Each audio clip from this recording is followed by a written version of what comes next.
ഇപ്പോൾ IC Balakrishnan MLA സംസാരിക്കുന്നുണ്ട്. വയനാട്ടിൽ DCC ട്രഷററുടെ ആത്മഹത്യയുമായി ബന്ധപ്പെട്ട് ഉയർന്ന ആരോപണങ്ങൾക്ക് അദ്ദേഹം മറുപടി പറയും. നീതിയുക്തമായ അന്വേഷണം ആവശ്യപ്പെട്ടുകൊണ്ട് ആദ്യം നമ്മൾ കൊടുക്കേണ്ടത് പോലീസിലാണ്. ഞാൻ തിങ്കളാഴ്ച രാവിലെ വയനാട് SP-ക്ക് നീതിപൂർവമായ അന്വേഷണം നടത്തുന്നതിന് വേണ്ടി പരാതി നൽകും. മാത്രമല്ല, ഇന്ന് ഞാൻ കണ്ടു ഒരു വ്യാജ എഗ്രിമെൻ്റ്. ഞാൻ 2011 ഇവിടുത്തെ നിയമസഭാ സാമാജികനായി എന്നെ തിരഞ്ഞെടുക്കപ്പെട്ടതാണ്.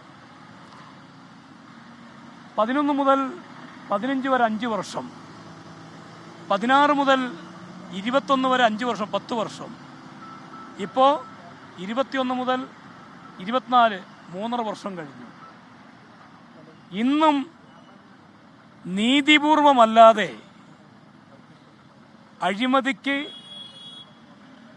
കൊള്ളയടിക്ക് ഒന്നും കൂട്ടുനിൽക്കാത്ത വ്യക്തിയാണ്. മാത്രമല്ല, 2016 എൻ്റെ നേതാക്കൾ, കേരള ബ്രദേഴ്സ് കോൺഗ്രസ് കമ്മിറ്റി എന്നെ വയനാട് ജില്ലയുടെ കോൺഗ്രസ് കമ്മിറ്റിയുടെ നേതൃത്വ സ്ഥാനത്ത് പ്രസിഡൻ്റായി നിയോഗിക്കുകയുണ്ടായി.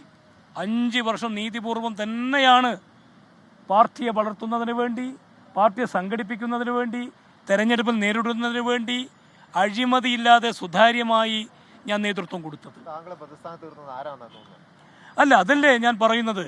എൻ്റെ അടുത്തുള്ള രേഖകൾ വെച്ച് ഇപ്പം വ്യാജ ഒരു എഗ്രിമെൻ്റ് ഞാൻ കണ്ടു. ഏതൊരു പീറ്റർ മാഷ്. ഞാൻ ചോദിക്കട്ടെ, പീറ്റർ മാഷും പ്രിയപ്പെട്ട ബിജുവേട്ടനായിട്ട് ഒരു എഗ്രിമെൻ്റ് വെക്കുമ്പോൾ സ്വാഭാവികമായിട്ട് പീറ്റർ മാഷ് എന്നോടൊന്നും ചോദിക്കേണ്ട, ഞാൻ DCC പ്രസിഡന്റ് അല്ലേ?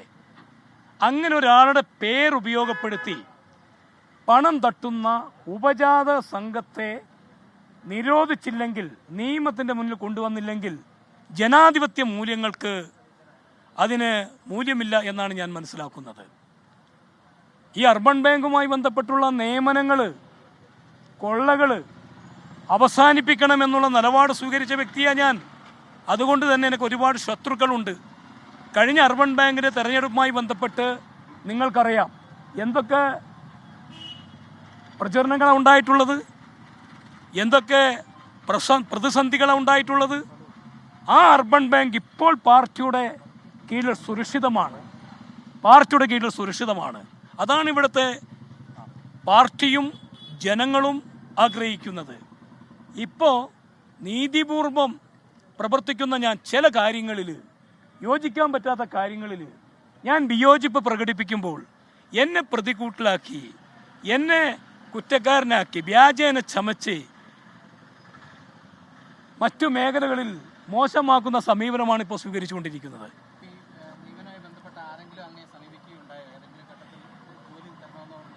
ഞാൻ ചോദിക്കട്ടെ, ഇപ്പോൾ ഇറക്കിയത് 1,18,00,000 രൂപ 7 പേരിൽ നിന്നും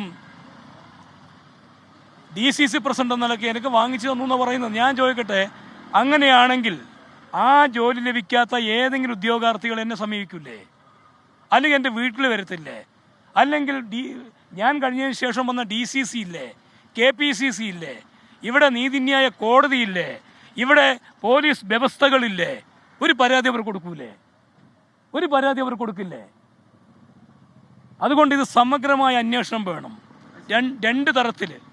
മറ്റൊന്ന്, ഈ സുൽത്താൻ ബത്തേരി സഹകരണ ബാങ്കിലെ നിയമനവുമായി ബന്ധപ്പെട്ട് NM വിജയൻ KPCC പ്രസിഡന്റിന് അന്ന് കൊടുത്ത പരാതിയാണ്.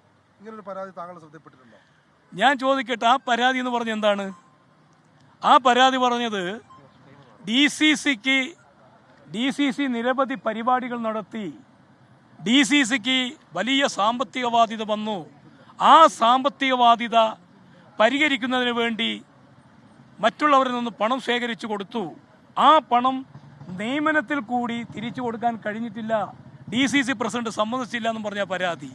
ഞാൻ ചോദിക്കട്ടെ, വളരെ ഉത്തരവാദിത്തോടു കൂടി ജനങ്ങളിൽ നിന്നും പ്രവർത്തകരിൽ നിന്നും പിരിച്ചെടുത്ത പണം കൊണ്ടാണ് 5 വർഷം DCC പ്രസിഡന്റ് നിലയ്ക്ക് ഞാൻ എൻ്റെ പ്രസ്ഥാനത്തെ നയിച്ചത്. ഞാൻ പ്രസ്ഥാനം ഏറ്റെടുക്കുമ്പോൾ ജില്ലാ കോൺഗ്രസ് കമ്മിറ്റിയിൽ 0 അക്കൗണ്ട് ആയിരുന്നു. നിങ്ങൾക്ക് പരിശോധിച്ചാൽ അറിയാം. ആ ബാങ്ക് ബാലൻസ് വെച്ചാണ് ഞാൻ അടുത്ത DCC പ്രസിഡന്റ് ND അപ്പച്ചന് ഞാൻ ഏൽപ്പിച്ചു കൊടുക്കുന്നത്. പിന്നെ എന്തിനാണ് ഉദ്യോഗാർത്ഥികളിൽ നിന്ന് പണം വാങ്ങുന്നത്? അങ്ങനെ പണം വാങ്ങുന്ന ഉപജാതക സംഘം ഉണ്ടെങ്കിൽ അവരെ കണ്ടെത്തണമെന്നുള്ളതാണ്. ഇത് എവിടെ വരെ പോയാലും ഞാൻ പോവും. മാത്രമല്ല, നീതിയുക്തമായ അന്വേഷണം എനിക്ക് ആവശ്യമാണ്. കാരണം എന്നെ വേട്ടയാടുകയാണ്. എന്നെ കഴിഞ്ഞ ഒരു 6 വർഷക്കാലമായിട്ട് എന്നെ വേട്ടയാടുകയാണ്.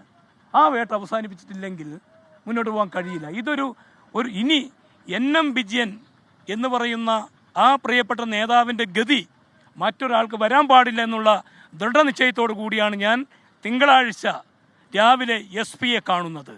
അതിനുശേഷം നീതിന്യായ കോടതിയായിട്ട് ഞാൻ സമീപിക്കും.